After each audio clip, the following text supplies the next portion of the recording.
Good morning from Casablanca. In this video, I'm gonna try out British Airways First Class to the United States. Well, since it's British Airways, the first thing today is that we need to get to London. Let's get on to it, huh?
Well, after a quick overnight, it is finally time to begin my first class experience.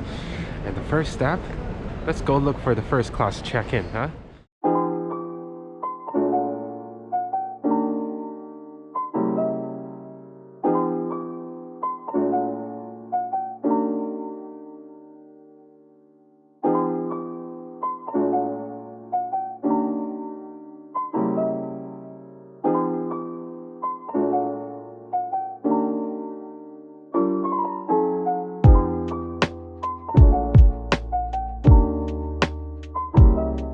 Well, I finished my check-in and it took basically forever, but the good thing is that right behind me is basically a private fast lane all the way through security and immigration, and quickly I'll be able to make my way into the first class lounge. But nah, we are way above first class lounge here on this channel, so the surprise is coming.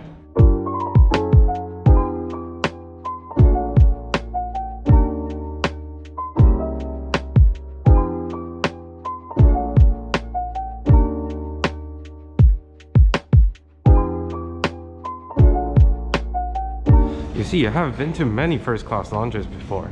This is because Oneworld Alliance actually are one of the very few alliances that actually grant you first class lounge access based on your elite tier membership. But the problem is that if you go onto their website, there are exceptions, and Concorde Room is one of those. And now, finally, it is time to visit the Concorde Room.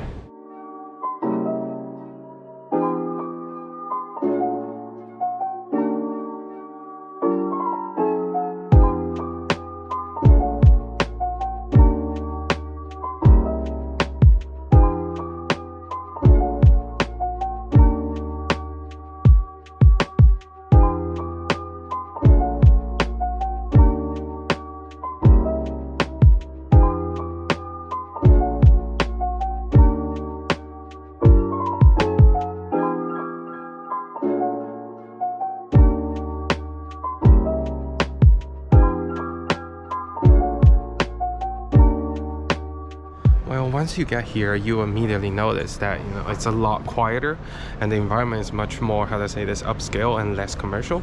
Well, this is very easy, right? You have to be flying first class in order to access this lounge. There's no way to get around it. You either pay it with cash, which just basically costs an arm and leg, or you just use your miles and book it out of Heathrow, which will basically also cost an arm and leg. And then US partnership, I think it's with 40 Winks, with these napping pods. Yeah, apparently it's like some kind of sensory deprivation thingy. I don't know, honestly. I can sleep on the carpet. It's just too soft. I really don't belong to this place, actually. Huh. Well, even the bathrooms come in unbelievably large forms and complete with a bidet. Yeah, it's a little bit uncomfortably large, honestly. Yeah, this is definitely giving me a sense of lack of privacy. Is that a good thing? Or is that just a rich people thing? And one other thing that you have to visit when you're here in the Concorde Room, well, if you ever have the amount of money to afford to be here, are the cabanas. They are actually full-on hotel suites, and they can even basically serve you all of the food from the dining room directly here into the cabanas. And the problem is that they are really hard to book. You have to probably get them months ahead in advance. And some of my favorite decorations to be ever put into a lounge are these Concorde memorabilia, which basically fit the name of the Concorde Room so well, right? Oh, look at this. Oh, I want to have this so much. And I know so many people who collect these Wedgwood among the old Chinese ladies. Oh yeah, they will kill for this. Whew. Wow, look at this model of the Concorde. Wow, and there's even more on the other side.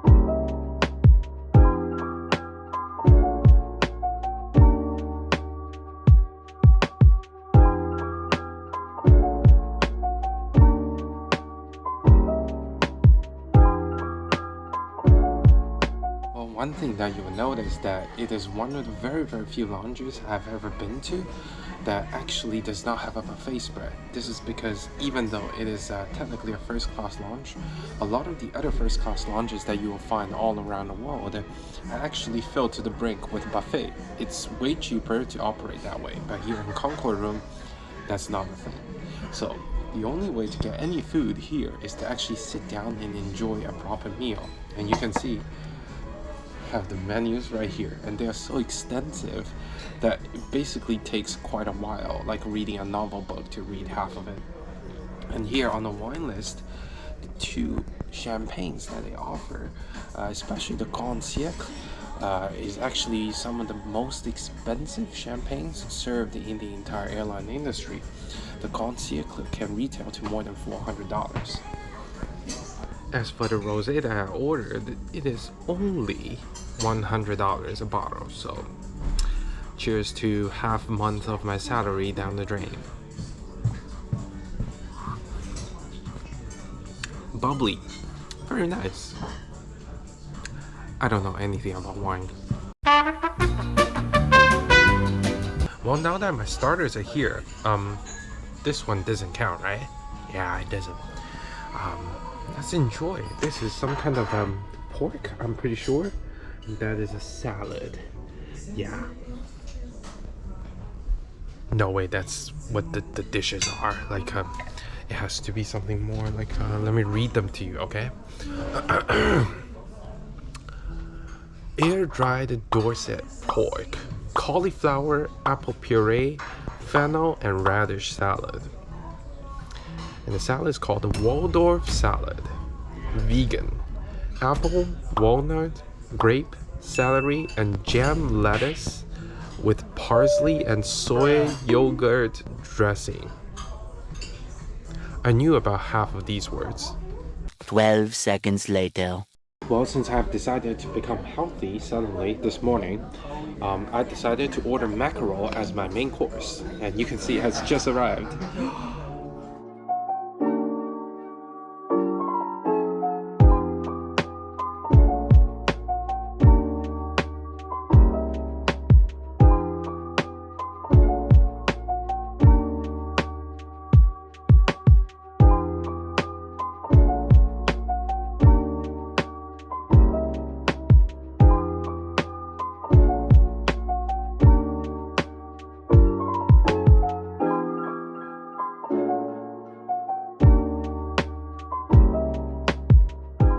Well, as my Asian family has always taught me when I was young, if it's free food, always ask for more, okay? It doesn't matter where you are, it doesn't matter if it's called a buffet or not, just ask for more. That's literally how it works. So, instead of having one main course, I do two, okay? That's how we roll. I'm not cheap. I'm definitely not cheap. Yeah, so here is the Concorde burger. Apparently that is some kind of a signature dish, like they even have the vegan version. Look at these chunky fries. Oh, oh yeah, that's so nice. Oh no, here you go. Oh yeah, did I just fly first class and ate potato in oil? 298 frozen patties later. Well, the Concorde Room is nice and all. Let me remind you that it is just the appetizer of what to come. It is finally time for me to board my flight to our Chicago in first class. I can't believe I'm saying this, but I'm actually flying first class for less than $500. That is pretty nuts, huh?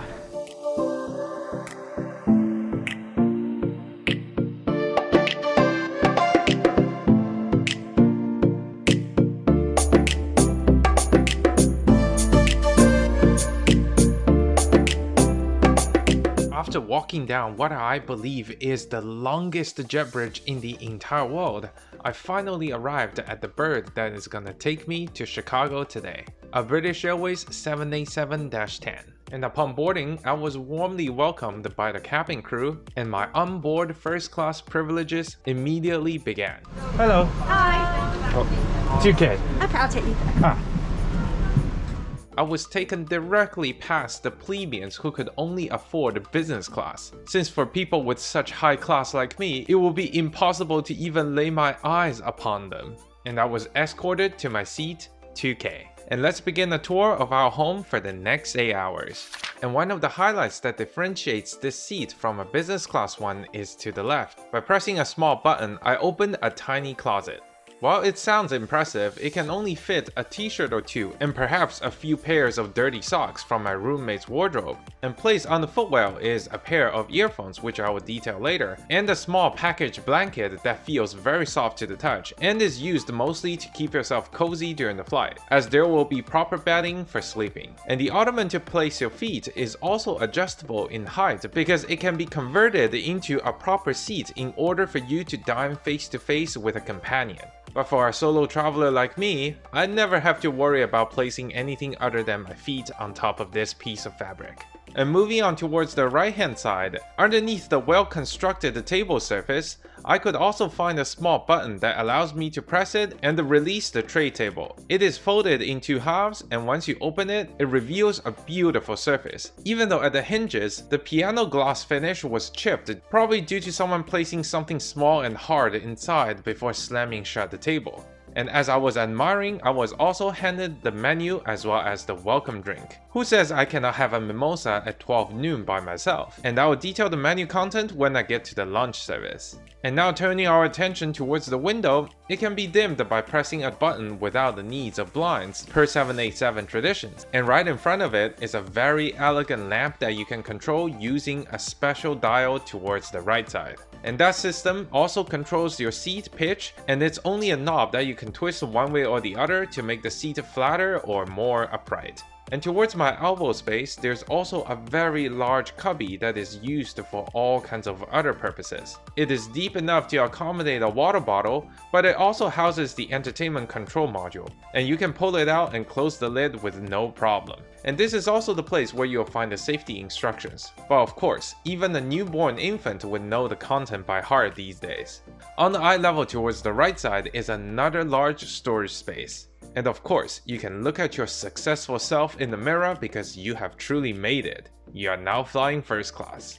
It not only has the place where you can properly house your earphones when you are not using it, it also has the beautifully stitched British Airways logo that reminds you are flying the highest cabin on this global airline. And overall, the seat is very solid. Even though it does not have any extravagant feature like the swiveling seat on American Airlines or a pair of binoculars in Emirates, the first class hard product on British Airways is very well designed. The materials are high quality, and there is ample storage as well as resting spaces. And the tiny downside is perhaps a bit of a lack of privacy. But I truly appreciate their attention in detail. And now moving on to the amenities. Everyone in first class is presented with a set of pajamas that match their gender and body size. And I could immediately feel that it is made of high quality fabric, and quickly decided to take them home with me after the flight. And another thing you can take home with you is a first class amenity kit. It boldly proclaims first on the top, and its dark green color signifies that it is for male passengers only.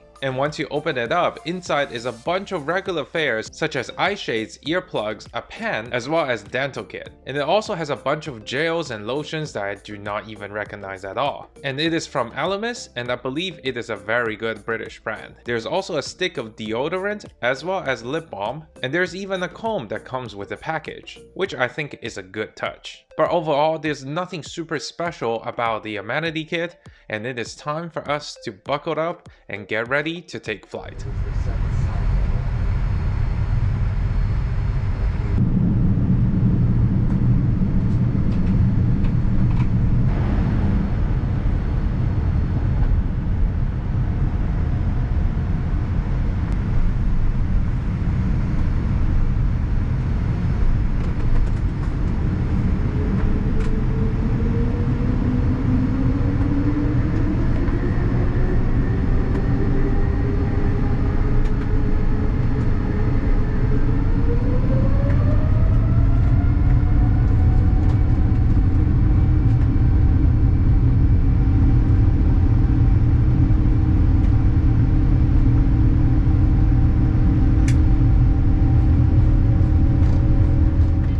And as we are climbing through the clouds, I hope you have enjoyed our journey so far in this first class adventure. And if you did, please consider clicking the like button, as it will tell me that you want more content of this kind. And also, I believe it is high time for me to talk about how much I paid for this trip. Believe it or not, last September, American Airlines made a slight mistake in the calculation of the currency of the local Morocco dirham. And that led to flights between Morocco and United States in business class and first class to be ridiculously priced.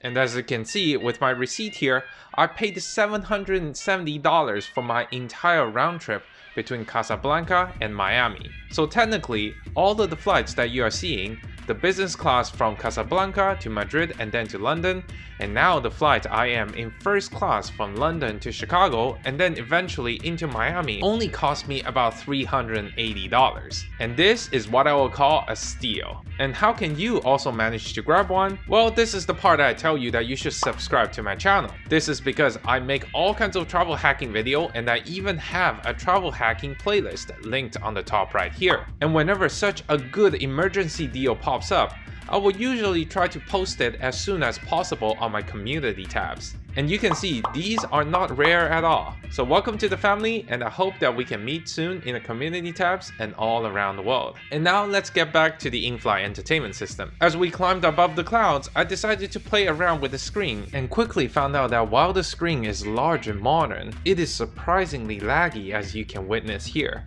But the content is very diverse. The High Life catalog is stuffed to the brim with all kinds of movies, both from the Hollywood as well as from all other parts of the world. And the small console was also very responsive and connects directly to the controls of the big screen. And of course, I have to show off my favorite part of any flight, watching the 3D map and pinching and zooming it to my desires. And the noise cancelling headphone is from the company called Meridian, and after using it for a few hours, I can claim that it is a relatively high quality, but it has nothing to set it apart from the business class offerings. And not to mention, technically first class gets free Wi-Fi on board, and I managed to connect to the internet using only my name as well as my seat number. And yet sadly, after a quick speed test, it turned out that the speed of the internet here on board is so slow that you could barely load up the chat to send your ex-girlfriend a picture of you in first class in order to show off how much better you have gotten since the breakup, and just to make her jealous, which is totally a hypothetical situation that I did not try.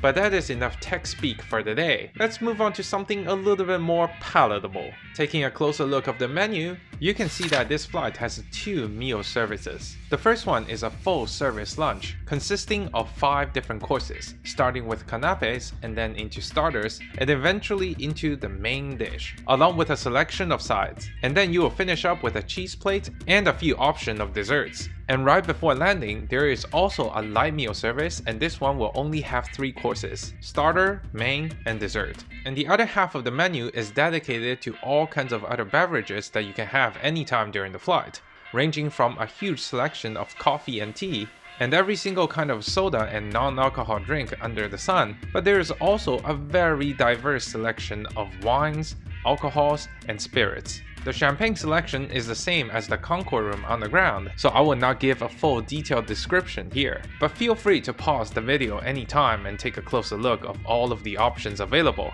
since surprisingly I was not allowed to eat 3 people's portion. And about 1 hour after takeoff, my canapes arrived at my table. The 3 tiny dishes contain jamon and manchego, baba ganoush and labna with cherry tomato and basil, as well as marinated olives with tomatoes. Okay, I'm pretty sure they are just making up words now just to confuse me, even though they taste absolutely delicious. And not to mention, this is the most beautifully presented dish I have seen on any flight. And no, this is not actually the starter. This is the appetizer for the starter, which I chose the whole grain salad. This beautiful plate of really high quality food could have easily been mistaken as a main dish. And I can say the hummus as well as the crème fraîche go really well with the grains as well as the eggplants. As for the main course, I decided to choose the 21-day dry-aged British beef. It comes with a selection of healthy vegetables all grilled to perfection. And oh, apology about this photo only, because all of the videos I have taken about this dish were so blurry because my hands were shaking from the sheer excitement that I managed to get all of these for a price lower than the economy folks in the back. But don't worry, I also spent a solid 20 minutes asking every single flight attendant to help me take photos. Now this is the kind of souvenir I want to bring back from my trip. While the beef was incredibly well seasoned and tasted like it came from the kitchen of the best restaurant money can buy, the texture of the steak could never match the ones coming from a master chef on the ground in a proper restaurant. But I would still sing high praises for British Airways catering effort, as it is very rare to have edible steaks up here in the air. And moving on to the next course, I decided to skip the cheese plate because of both of the meal on the ground in the Concorde Room as well as all of the previous courses, and any one single extra bite would make me explode. And that led me straight to the dessert. What, you don't have a special stomach prepared for chocolate mousse? And without a doubt, it is absolutely fantastic. And as you watch me inhale the mousse and wash it down with a dessert wine, it is also evident that the privacy of these open suites are not exactly the best. You can see the banker 1 row behind me casually drinking coffee because I took so long to finish the meal. And I will talk about this after my nap. Upon the conclusion of the meal service, I took a leisurely stroll to the first class cabin bathroom. The lavatory is the same size as all of the economy ones, and there is nothing too special about it, except maybe a strip of LED lights running at the top and a bunch of lotions and creams from Elemis that I definitely do not recognize. And oh, look at this bottle of air freshener, it has the most British name ever. And of course, I would never use this opportunity to slip into my comfy first class only pajama and do a silly clown dance to show off how good of a quality it is. Hey, take that down, take that down. After returning to my seat, the attentive flight attendants already made up my bed, along with a thin mattress, a beautiful duvet blanket, and a comfy pillow. So of course I would take a 4-hour nap on my newly made bed and dream about the many more subscribers to come in the near future. While you may disagree and call it a food coma, I will call it enjoying the best Tuesday in my life.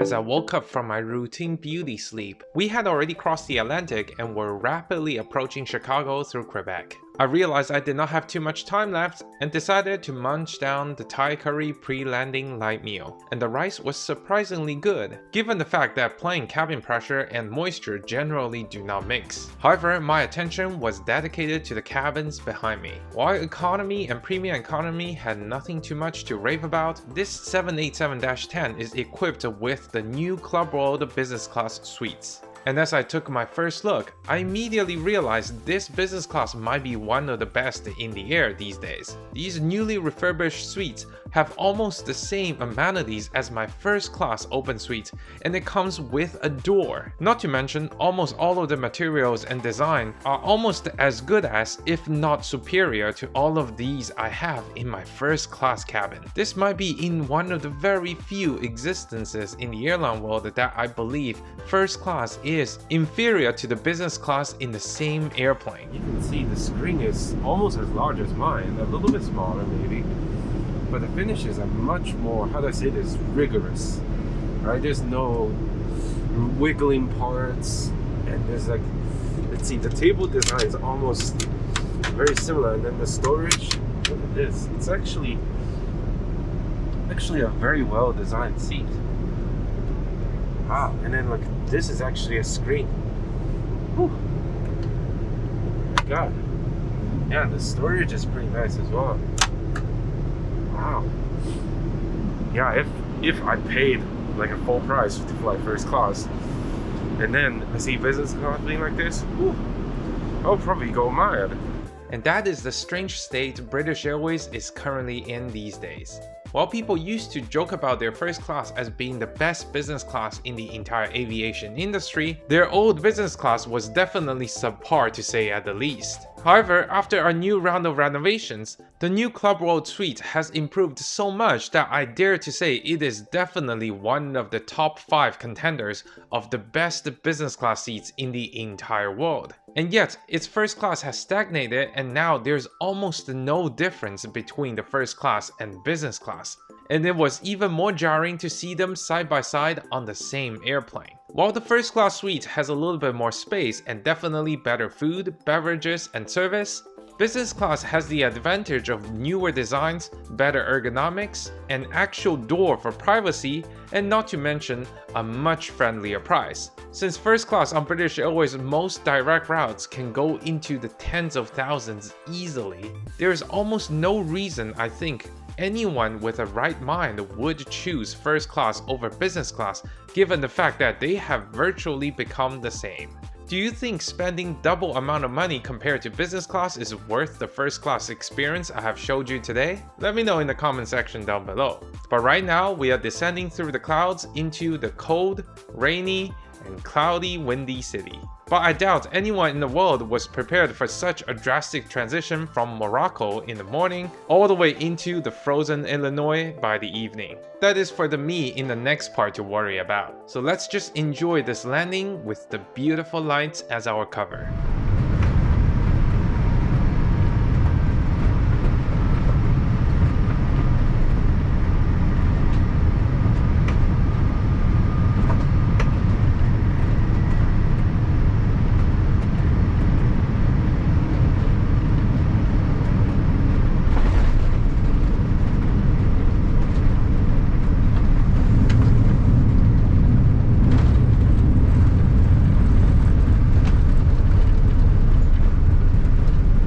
As our first class experience was coming to a close, please consider clicking the like button if you have made it so far. And in the next part, I will try to explore Chicago in minus 30-degree weather. And if you want to check out more hacked travels like this one, you can also go to the top right where I have a playlist of all of the business class I flew for ridiculously cheap prices. And oh, you should also definitely subscribe because in the next few parts, I will eventually return to Spain on board American Airlines First Class because I want to try a different product on the way back.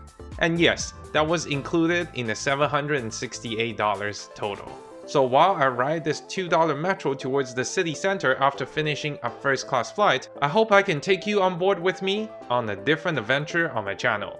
See you around!